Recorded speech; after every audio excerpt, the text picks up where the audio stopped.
తెలంగాణ ప్రజలందరూ కూడా తెలుసు. అసలు మేము ఎక్స్ప్లెయిన్ చేయాల్సిన అవసరం, నేను అనుకుంటా కేసీఆరే మేడిగడ్డని బొందలగడ్డ అన్నాడు. మరి ఆ బొందలగడ్డకి ఎందుకు వీళ్ళందరూ ఏదో పెళ్లికి పోతున్నారో వాళ్ళు సమాధానం చెప్పాలి. ఇవాళ వాళ్ళే చెప్తున్నారు.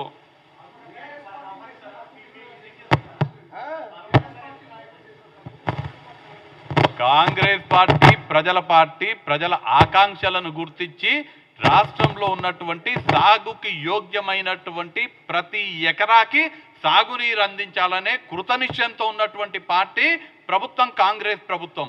దానికి 2 ఉదాహరణలు చెప్తా. వేరే జిల్లాల పక్కన పెట్టండి, మా జిల్లా ఉదాహరణ చెప్తా. జీవో నెంబర్ 69 2014లో జీవో నెంబర్ 69 విడుదలైతే నారాయణపేట్, మక్తల్, కొడల్గల్ నియోజకవర్గానికి 1,00,000 ఎకరాలకు సాగునీరిచ్చే జీవో అయితే 10 సంవత్సరాలు ఆ జీవోని డస్ట్బిన్లో పడేసింది కేసీఆర్ ప్రభుత్వం, టీఆర్ఎస్ ప్రభుత్వం. మేము అధికారంలోకి వచ్చి 3 నెలలు కాకముందే, ఇందాక పర్ణికారెడ్డి గారు చెప్పినట్టుగా 3 నెలలు కాకముందే 2,945 కోట్లు శాంక్షన్ చేసి మొన్న కొడంగల్ నియోజకవర్గం కోస్గిలో రేవంత్ రెడ్డి గారు భూమి పూజ చేసి శంకుస్థాపన చేయడం జరిగింది. ఆ 1,00,000 ఎకరాల ఆయకట్టుని 1,30,000 ఎకరాల ఆయకట్టుకి ఎక్స్టెండ్ చేసి ఈ 3 నియోజకవర్గాలలో 1,30,000 ఎకరాలకు నీళ్లు ఇచ్చేటువంటి ప్రాజెక్టు 3 నెలలలో తీసుకొచ్చినాం. ఇంకొక బెస్ట్ ఎగ్జాంపుల్ మీకు చెప్తా, ఆ ప్రభుత్వానికి ఈ ప్రభుత్వానికి ఉన్నటువంటి తేడా. సంగంబండ రిజర్వాయర్ ఉన్నది. ఆ రిజర్వాయర్ కింద 4 కెనాల్స్ ఉంటాయి. Upper right, upper left, lower right, lower left. 3 కెనాల నుంచి నీళ్లు పోతున్నాయి.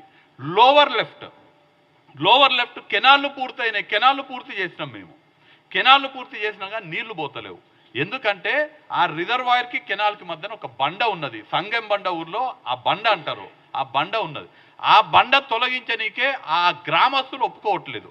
ఎందుకు ఒప్పుకోవట్లేదు ఆ గ్రామస్తులు అంటే, వాళ్లకు ఆ ఇళ్ళన్నీ కూడా రిజర్వాయర్లో ఉంటే పక్కకి షిఫ్ట్ అయినందుకు వాళ్ళకి R&R ప్యాకేజ్ కింద 11 కోట్ల పరిహారం దక్కనందుకు ఆ బండ తొలగించనిస్తలేరు. అంటే ఆ 11 కోట్లు గనక గత 10 సంవత్సరాలు పాలించినటువంటి టీఆర్ఎస్ ప్రభుత్వం 11 కోట్లు రిలీజ్ చేసి ఆ నష్టపరిహారం చెల్లిస్తే ఆ బండ పగులుతుంది. ఆ లోవర్ లెఫ్ట్ కెనాల్ ద్వారా 12 గ్రామాలకు మక్తల్ నియోజకవర్గంలో 20,000 ఎకరాలకు సాగునీరు అందుతాయి. 10 సంవత్సరాల నుంచి అక్కడ ఉన్నటువంటి ప్రజలందరూ కూడా వాళ్ళ ఘోష కాదు, మాకు 12 గ్రామాలు 20,000 ఎకరాలకు నీళ్ళు వస్తాయి, ఆ 11 కోట్లు కేటాయించండి అంటే ఒక్కనాడు కూడా స్పందించలేదు ఆ ప్రభుత్వం. కానీ ఇవాళ ప్రజాప్రభుత్వం, రైతుల పక్షాన ఆలోచన చేసే ప్రభుత్వం నిన్ననే ఆ 11 కోట్లు ఆ నిర్వాసితులకు అందరి అకౌంట్లలో 11 కోట్లు వేసిండ్రు.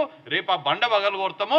మక్తల్ నియోజకవర్గంలో ఉన్నటువంటి Sangambanda reservoir lower left canal ద్వారా 20,000 ఎకరాలకు సాగునీరు అందించబోతుంది. నేను ఇవాళ ఆ ప్రాంత ప్రజల తరఫున గౌరవ ముఖ్యమంత్రి యనుమల రేవంత్ రెడ్డి గారికి, ఫైనాన్స్ మినిస్టర్ అయినటువంటి డిప్యూటీ చీఫ్ మినిస్టర్ అయినటువంటి బట్టి విక్రమార్క గారికి, అలానే ఇరిగేషన్ శాఖ మంత్రి అయినటువంటి ఉత్తమ్ కుమార్ రెడ్డి గారికి నేను మా ప్రజల తరపున నిన్ననే ఆ 11 కోట్లు రిలీజ్ చేసినందుకు తొందరగానే ఆ బండ బద్దలు కొట్టి ఆ ప్రాంతంలో 20,000 ఎకరాలకు సాగునీరు అందించబోతున్నందుకు నేను వారికి కృతజ్ఞతలు తెలియదు. ఇది గత ప్రభుత్వానికి మాకున్నటువంటి తేడా. 11 కోట్లు విడుదల చేయనికే 10 సంవత్సరాలలో కూడా వాళ్ళు విడుదల చేయలేకపోయినారు. మేము వచ్చినాం, 11 కోట్లు ఇచ్చినాం, రేపు 20,000 ఎకరాలకు నీళ్ళు అందిస్తాము. నారాయణపేట కూడా అంటే మా జిల్లాదే 2 ఎగ్జాంపుల్స్ చెప్తున్నా. గతంలో ఉన్నటువంటి దుర్మార్గులకి ఇవాళ ఉన్నటువంటి, మేము రాష్ట్రాన్ని సస్యశ్యామలం చేయాలనే ఆలోచన ఉన్నటువంటి రేవంత్ రెడ్డి గారి నేతృత్వంలో ఉన్నటువంటి ప్రజాప్రభుత్వం, రైతు ప్రభుత్వానికి ఉన్నటువంటి తేడా ఏందో దీని ద్వారా మీరు అర్థం చేసుకోవచ్చు.